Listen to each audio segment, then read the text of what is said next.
शहर की सरकार देख रहे हैं आप आपके साथ मैं हूं आयुष सूर्यवंशी। लगातार दोनों पार्टियां रणनीतियों में जुट गई हैं। प्रत्याशियों के नाम का ऐलान भी होने लगा है और आगे बढ़ते हैं जहां पर पंचायत चुनाव के बाद प्रदेश में नगर निगम चुनाव की रणभेरी बज चुकी है।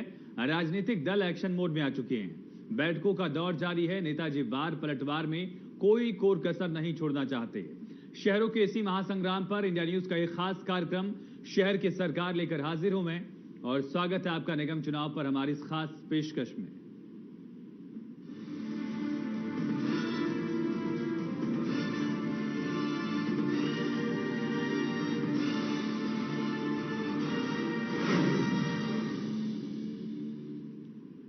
तो जयपुर, जोधपुर और कोटा के कुल 6 नगर निगमों में 29 अक्टूबर और 1 नवंबर को वोटिंग होगी।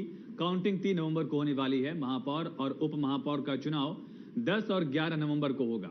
नगर निगम के चुनाव में पार्षदों के टिकट बंटवारे को लेकर कांग्रेस और बीजेपी दोनों में घमासान मचा है और कांग्रेस के अंदर नगर निगम के पार्षदों के टिकट बंटवारे को लेकर झगड़ा इतना बढ़ गया कि खुद मुख्यमंत्री अशोक गहलोत को दखल देना पड़ा। दूसरी ओर बीजेपी ने जोधपुर नगर निगम के प्रत्याशी घोषित किए। जोधपुर उत्तर दक्षिण में 80 उम्मीदवारों की सूची जारी कर दी है और कोटा उत्तर से भी 70 प्रत्याशियों के नाम का ऐलान भारतीय जनता पार्टी ने कर दिया है। तो निगम चुनाव को लेकर अब गहमा गहमी बढ़ते जा रही है। लगातार प्रत्याशियों के नाम का ऐलान भी हो रहा है। दोनों पार्टियां आमने सामने हैं। हालांकि निर्दलीय जो हैं वो इन दोनों राष्ट्रीय पार्टियों का खेल कितना बिगाड़ेंगे ये भी देखना होगा, क्योंकि चुनाव जो है स्थानीय मुद्दों पर होंगे। दोनों पार्टी के नेता भी इस बात का जिक्र कर रहे हैं कि स्थानीय मुद्दों पर ही, सड़क, नाली, पानी, इन्हीं तमाम समस्याओं पर लड़ा जाएगा चुनाव। और कोशिश कांग्रेस की नगर की सरकार, शहर की सरकार बनाने की, और बीजेपी की कोशिश अपनी है, अपनी सरकार बचाने की, जो शहर की सरकार बीजेपी के पास फिलहाल है। 3 तारीख को नतीजे आएंगे और उसके बाद 10 और 11 को महापौर उप महापौर का चुनाव होगा। 6 नगर निगम है, 500 से ज्यादा वोट्स हैं। बीजेपी ने प्रत्याशियों के नाम का ऐलान भी शुरू कर दिया है। जोधपुर में 80 से ज्यादा प्रत्याशियों के नाम का ऐलान किया गया। कोटा में 70 प्रत्याशियों के नाम की घोषणा की गई। 29 अक्टूबर को पहले फेज की वोटिंग होगी और उसके बाद 2 दिन बाद यानी कि 1 नवंबर को अगले फेज की वोटिंग और 3 तारीख को यानी कि 3 नवंबर को मतगणना होगी और ये तय होगा कि आपके वार्ड का पार्षद कौन है। इसका ऐलान 3 नवंबर को किया जाएगा। उसके बाद 10 और 11 नवंबर को महापौर और उप महापौर का चुनाव होगा। क्योंकि अप्रत्यक्ष प्रणाली से चुनाव हो रहे हैं, इस वजह से पार्षद ही अपना महापौर चुनेंगे। दोनों पार्टियों के लिए चुनौतियां बड़ी हैं। एक तरफ कांग्रेस की सरकार की कोशिश होगी कि पंचायत चुनाव में बढ़त के बाद अब निगम की सरकार में भी कांग्रेस अपनी बढ़त बनाए। और इसी से जुड़ी एक बड़ी खबर से आपको रूबरू करा दें। इस वक्त की बड़ी और अहम खबर है कोटा नगर निगम चुनाव से जुड़ी बड़ी और अहम खबर। कोटा उत्तर के प्रत्याशियों की लिस्ट बीजेपी ने जारी कर दी है। अपने उम्मीदवारों का ऐलान भाजपा ने कर दिया। कोटा उत्तर की 70 सीटों पर उम्मीदवारों की लिस्ट जारी हो गई है। कोटा दक्षिण की सीटों पर भी लिस्ट जारी कर दी गई है। दूसरी सूची में 80 प्रत्याशियों के नाम का ऐलान किया गया है। बड़ी और अहम खबर से आपको रूबरू करा दें। कोटा नगर निगम चुनाव पर बड़ी ये खबर, कोटा उत्तर के प्रत्याशियों की लिस्ट जारी हो गई है।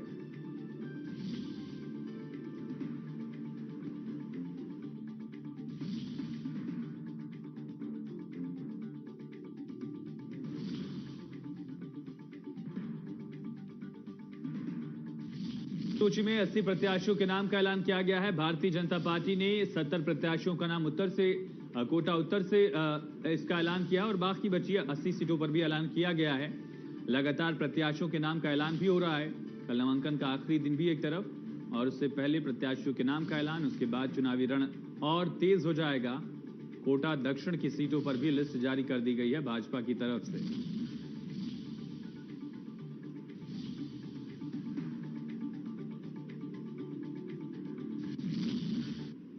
और सीधा रुक करते हैं हमारे सहयोगी अक्षय का। अक्षय हमारे साथ लाइव जुड़ चुके हैं। अक्षय, लगातार प्रत्याशियों के नाम का ऐलान भी हो रहा है और नामांकन का कल आखिरी दिन भी है। किस तरह से देखा जाए, क्या अपडेट है और क्या रणनीति दिख रही पार्टियों की? जी देखिए, जिस तरीके से नामांकन का कल जो आखिरी दिन है, वैसे वैसे भारतीय जनता पार्टी अपने जो उम्मीदवारों की लिस्टों की जो सूची है वो जारी करती हुई नजर आ रही है। पहले उन्होंने जोधपुर की लिस्ट जारी करी, वो देर रात 2 बजे करी। वहीं अब जो अभी थोड़ी देर पहले कोटा की लिस्ट जारी हुई है, वो कुछ ही देर पहले जारी हुई है। वहीं आपको बता दें, जो कोटा की जो लिस्ट जारी हुई है, 150 नाम की प्रत्याशियों की जो लिस्ट है, उसमें उत्तर में एक जो सीट है वो विचाराधीन है, वहीं 14 जो सीटें हैं वो दक्षिण में विचाराधीन है। तो कुछ सीटों पर यहाँ पर अभी भी संशय बनता हुआ साफ तौर पर नजर आ रहा है।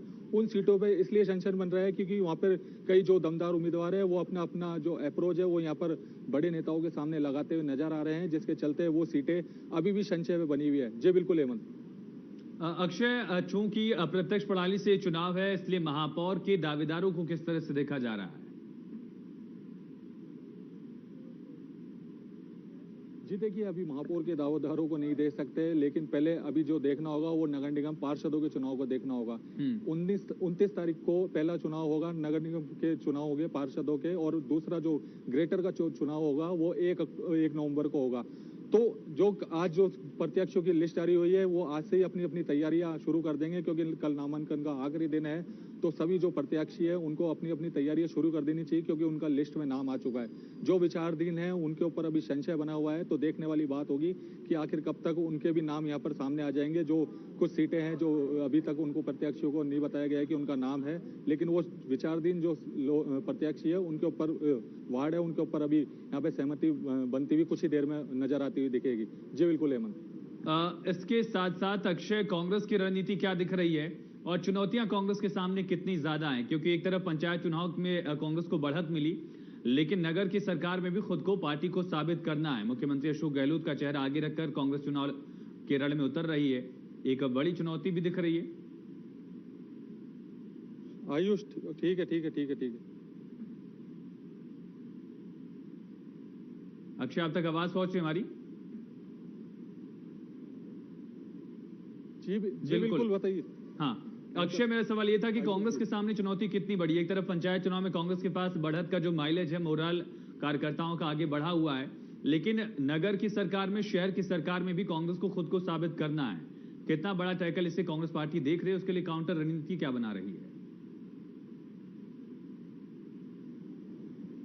जी देखिए, जिस तरीके से पिछले दिनों जब पंचायत चुनाव हुए थे तो बड़ी भारी मतों से जो पंचायत चुनाव पे जो कांग्रेस को सपोर्ट करते हैं वो यहाँ पे पंचायत के प्रत्याशी जीतते हुए नजर आए थे। लेकिन प्रदेश भाजपा की बात करें और कांग्रेस की जो प्रेजेंट में अभी सरकार है, तो दोनों जो पार्टियां बराबर की टक्कर की पार्टियां है, वो यहाँ पर अपना अपना नगर निगम चुनाव में बिल्कुल यहाँ पर जोड़ लगाती हुई नजर आएगी। क्योंकि प्रदेश में कांग्रेस की सरकार है, तो कांग्रेस के जो सभी विधायक है उनके ऊपर भी एक बड़ी जिम्मेदारी है कि उनका प्रदेश के जो 3 नगर निगम है उनमें चुनाव रहे, तो उनके यहाँ पर बोर्ड बने। तो दोनों ही पार्टी अपना अपना यहाँ पर साफ तौर पर जोर लगाती हुई नजर आ रही है। बिल्कुल आयुष।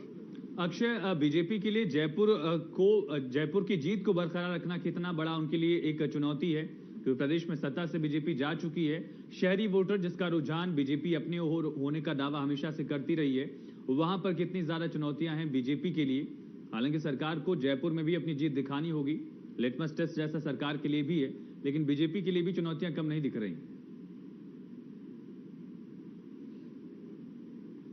देखिए, जिस तरीके से नगर निगम के जो चुनाव हो रहे हैं, तो ये नहीं कह सकते कि ये छोटे चुनाव है, बहुत ऊंचे लेवल के चुनाव मान सकते हैं। क्योंकि केंद्र के 3 नेता प्रदेश में यहाँ पर चुनाव के लिए प्रभारी बन के उतरे हुए हैं, क्योंकि उनके ऊपर भी एक जिम्मेदारी है कि प्रदेश का जो नगर निगम का चुनाव है वो यहाँ पे जीते। तो उनके भी ऊपर भी एक जिम्मेदारी है। तो भाजपा जो है पार्टी, वो अपनी अपनी पूरी कोशिश करती हुई नजर आएगी कि नगर निगम के जो 2 है, हेरिटेज और ग्रेटर, वो दोनों बोर्ड यहाँ पे बने। तो पूरी तैयारी के साथ भाजपा जो है मैदान में कांग्रेस के सामने यहाँ पे उतर चुकी है। हालांकि प्रदेश में कांग्रेस की सरकार है, तो कांग्रेस भी कहीं पीछे नहीं हटेगी, क्योंकि कांग्रेस पार्टी है जो सरकार है उनकी, वो भी अपना दम लगाएगी। लेकिन भाजपा भी सरकार में नहीं है, तो भाजपा भी अपना पूरा दम लगाते हुए नजर आएगी। क्योंकि केंद्र के 3 नेता अपने भाजपा कार्यालय में साफ तौर पर यहाँ पे अभी टिकट डिक्लेयर नहीं हुए हैं जयपुर के हेरिटेज और ग्रेटर के, तो साफ तौर पर यहाँ पर अभी संशय बना हुआ है। हालांकि कुछ ही देर में जो जयपुर के टिकटों का भी नाम यहाँ पर घोषित होता हुए, प्रत्याशियों का नाम घोषित होता हुआ नजर आएगा। बिल्कुल आयुष।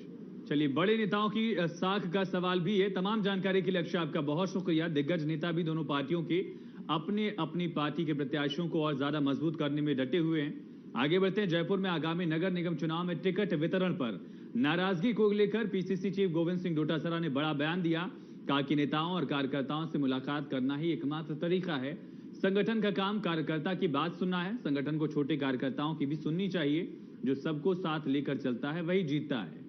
टिकट बंटवारे को लेकर एआईसीसी ने कमेटी बना रखी है। कमेटी मिलकर मंथन कर रही है। गोविंद सिंह डोटासरा ने कहा कि सरकार ने अच्छा काम किया और हम लोग निगम चुनाव में जीत दर्ज करेंगे, दावा किया है।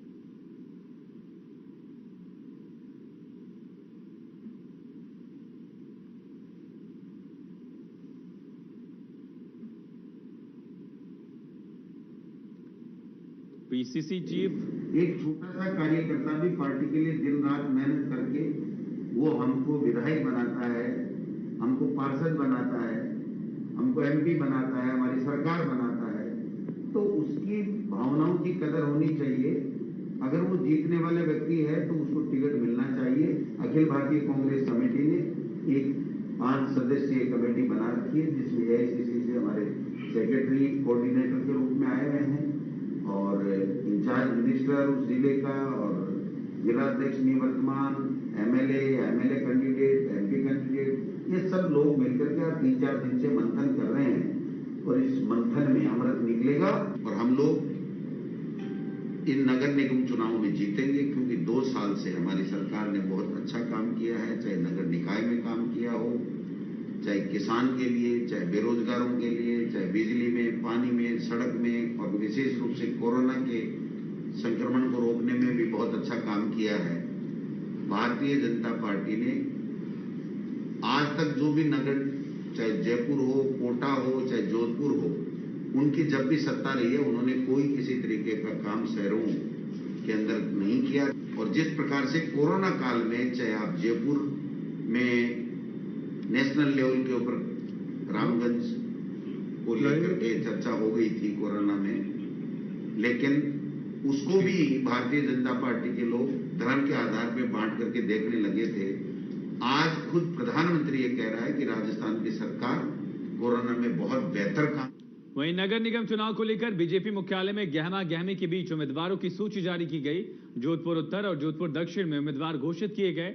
जोधपुर उत्तर और दक्षिण में 80-80 उम्मीदवारों के नाम का ऐलान किया गया है, फाइनल कर दिया गया है। ये फहरिस्त भी भारतीय जनता पार्टी की तरफ से आप देख रहे हैं। 80-80 उम्मीदवारों के नाम जयपुर में फाइनल कर दिए गए हैं। और जयपुर के साथ साथ आपको बता दें कि जोधपुर उत्तर और जोधपुर दक्षिण के लिए भी प्रत्याशियों के नाम भारतीय जनता पार्टी ने फाइनल कर दिया। हालांकि कोटा में भी करीब 150 उम्मीदवारों का नाम जारी किया गया है। और भारतीय जनता पार्टी ने नगर निगम चुनाव के लिए जोधपुर में अपने उम्मीदवारों की घोषणा कर दी है। हालांकि कुछ सीटों पर घोषणा बाकी है। दूसरी ओर कांग्रेस विधिवत रूप से प्रत्याशियों की सूची को घोषित नहीं कर पाई है, लेकिन कई दावेदारों को फोन कर खबर दी गई है। उम्मीदवार तय होने के साथ ही चुनावी रंगत जमने लगी है और जोधपुर शहर के भीतरी इलाके से इसी रंगत का जायजा ले रहे हैं हमारे संवाददाता ललित परिहार। आखिर में आपको इस रिपोर्ट के साथ छोड़ जाते हैं। जोधपुर नगर निगम चुनाव का माहौल सबसे ज्यादा अगर कहीं दिख रहा है तो वो पुराने शहर में है। परकोटे के भीतर बसे पुराने शहर के मकराना मोहल्ले में इस समय हम मौजूद हैं, जहां पर लोग दिख रहे हैं। चुनावी रंगत यहां पर अब दिखने लगी है। बात करते हैं यहां के लोगों से। जो ये आपका वार्ड अब 2 हो गए हैं नगर निगम, तो ये उत्तर में आता है आपके नगर निगम उत्तर का वार्ड। पहले वार्ड कौन सा था, अब क्या हो गया है? पहले तो वार्ड ही कम ही थे, तो फिर पहले एक ही वार्ड था। कौन सा वार्ड था पहले? सबसे पहले ये वार्ड था 35 नंबर, उसके बाद में हुआ था 55 नंबर। 55 के बाद में वार्ड हो गया है 3 टुकड़ों में, 38 नंबर, 36 नंबर। हम खड़े हैं अभी प्रेजेंट टाइम में 36 नंबर है और 35 नंबर। सबसे बड़ी जो तकलीफ है यहाँ पे जो सीवरेज की है, सीवरेज सबसे बहुत बड़ा तकलीफ रहता है। मॉर्निंग में लेडीज मंदिर और वो जाती है तो वो भी घर से नहा के जाती है तो अछूत होके मंदिर जाना होता है। और यहाँ पे डॉग्स की भी बहुत तकलीफ है, कुत्तों की भी बहुत तकलीफ है। और मैं यही चाहता हूँ किसी का भी कोई भी पार्षद बने, यहाँ पे कोई भी पार्टी का पार्षद आए तो मैं यही चाहता हूँ यहाँ से जो मार्केट जाता है, जो रोड जाती है, ये कंदोई बाजार त्रिपोलिया और ये पूरा मार्केट जाता है, तो जब भी यहाँ की सड़क बने तो सड़क को पूरा तोड़ के नीचे रोड लेवल के नीचे करके सड़क बने। क्योंकि दुकानदारों के जब भी बारिश आता है या कुछ भी होता है, सीवरेज का पानी दुकानों में जाता है, बारिश का पानी दुकानों में जाता है, तो ये रोड लेवल नीचे हो तो कभी किसी दुकानदार के नुकसान नहीं होता। और यहाँ पे लाखों रुपए का नुकसान होता है हर साल दुकानदारों को। आज भी जोधपुर में सुबह से बारिश हुई है। इस पूरी बेमौसम बारिश ने शहर को अस्त व्यस्त कर दिया है। इस पुराने इलाके से ज्यादातर बाजार जुड़े हुए हैं, सभी पुराने बाजार और होलसेल मार्केट यहाँ पर है। और जहां हम खड़े हैं ये इलाका खास तौर से गेस्ट हाउस वाला इलाका है। अभी कोविड के कारण यहाँ फॉरेनर नहीं दिख रहे, बाकी ये पूरे इलाके में हर समय साल के लगभग 12 महीने ही फॉरेनर यहाँ पे घूमते दिखाई दे सकते हैं। यहाँ पर लोग गेस्ट हाउस में रुकते हैं और भारतीय संस्कृति से रूबरू होते हैं। क्या इस इलाके की समस्याएं हैं, जैसे कि हेरिटेज के लिए यहाँ पर एक तरह से हेरिटेज इलाका विकसित करने के जो कई समय से वादे किए जाते रहे, कितनी पालना हुई है? जी, पिछली बार जो हमारे प्रत्याशी थे उन्होंने काफ़ी किया था, बिकॉज ये जो पूरा एरिया है वो हेरिटेज है। बाहर से लोग आते हैं, बाहर से इसकी छवि लेके जाते हैं, लेकिन जो वादे किए उसमें से एक काम भी नहीं हुआ। जो आप अभी देख रहे हो, आज छोटी सी बारिश सुबह से जो हुई है उसके बाद आप हालात देख रहे हो। और ये तो अभी कोविड की वजह से है जो आपको यहाँ भीड़ नहीं लग रही है। जब यहाँ के बाहर के लोग आते हैं, भीतरी शहर के लोग जब काम पे निकलते हैं, उस समय आप इसकी यहाँ हालत देखो।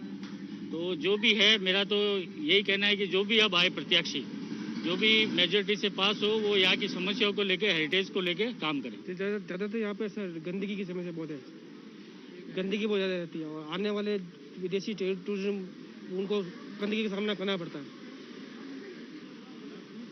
सर यहाँ सिटी के अंदर ये तो सबको पता है कि ये एक हेरिटेज इलाका है और यहाँ पे सबसे बड़ी समस्या जो एक आती है पार्किंग, क्योंकि यहाँ पार्किंग की समस्या नहीं है। उसके लिए कम से कम 10 साल से पार्षद को इस चीज़ के लिए बताया गया है, बोला भी गया है, लेकिन अभी तक उस पर कोई कार्रवाई नहीं। दूसरी एक चीज़ होती है सर इसमें कि सीवरेज एक जो होती है, अब सुबह की बरसात ने सीवरेज को हिला के रख दिया है।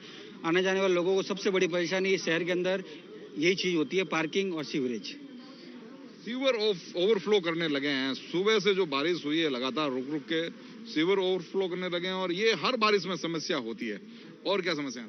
देखिए, वैसे तो काफ़ी लोगों ने हेरिटेज के बारे में बताया है। मैं आपके चैनल के माध्यम से ये जानकारी देना चाहूँगा कि जोधपुर शहर वर्ल्ड के टॉप जो 40 डेस्टिनेशन है उसमें जोधपुर 10वें नंबर पर आया था। ये हम सबको बहुत गर्व की बात होनी चाहिए। लेकिन पिछले कई सालों से इस क्षेत्र की पहले जो पार्षद थे उनकी भी एक मांग रही, उन्होंने भी प्रयास किए। पिछले जो पार्षद थे उन्होंने भी हेरिटेज पाथ के लिए यहाँ पे प्रयास किए, लेकिन कागजों में ही सारे प्रयास हुए। जमीनी रूप पर किसी प्रकार की कोई व्यवस्था अभी तक यहाँ पर हमें देखने को नहीं मिली है। दूसरी सीवरेज लाइन की बहुत बड़ी समस्या है। हमारा ये पूरा एरिया जो हेरिटेज वार्ड के अंदर आता है, इसके अंदर मेहरानगढ़ फोर्ट है, घंटाघर है, क्लॉक टावर है, टूरजी का झाला स्टेप वेल जो इंटरनेशनल स्टेप वेल है, ये सब इसके सराउंडिंग है। अभी कोरोना कालखंड को छोड़ दो, उसके अलावा हर वर्ष प्रतिदिन यहाँ पे सैकड़ों की तादाद में पर्यटक आते हैं। तो हमारी पहली प्राथमिकता ये रहेगी कि इस एरिया में पर्यटकों से रिलेटेड जो भी विषय है, चाहे हेरिटेज पाथ हो, चाहे सड़क का निर्माण हो, चाहे पारंपरिक चित्रकारी करना हो, या देसी विदेशी टूरिस्टों के लिए एक शुल्क कॉम्प्लेक्स की व्यवस्था करनी हो, क्योंकि इस पूरी रोड के ऊपर यहाँ पे कहीं भी शुल्क कॉम्प्लेक्स टॉयलेट नहीं है जिसको टूरिस्ट आने वाला यूज कर सके। इस प्रकार की जो छोटी छोटी चीज़ें हैं जो आम जन से जुड़ी हुई है, उन समस्याओं का हल करने का पूरा प्रयास करेंगे। यहाँ पर छोटी छोटी समस्याएं जो कि जन सुविधाएं हैं, जैसे यूरिन नल है, खासतौर से बाहर से आने वाले पर्यटकों के लिए, ये अब तक मौजूद नहीं है। इन दिशाओं में इन समस्याओं को दूर किया जाना चाहिए, ये इन इलाके के लोगों की मांग है। कैमरा पर्सन संजय आसोपा के साथ ललित परिहार, इंडिया न्यूज, जोधपुर।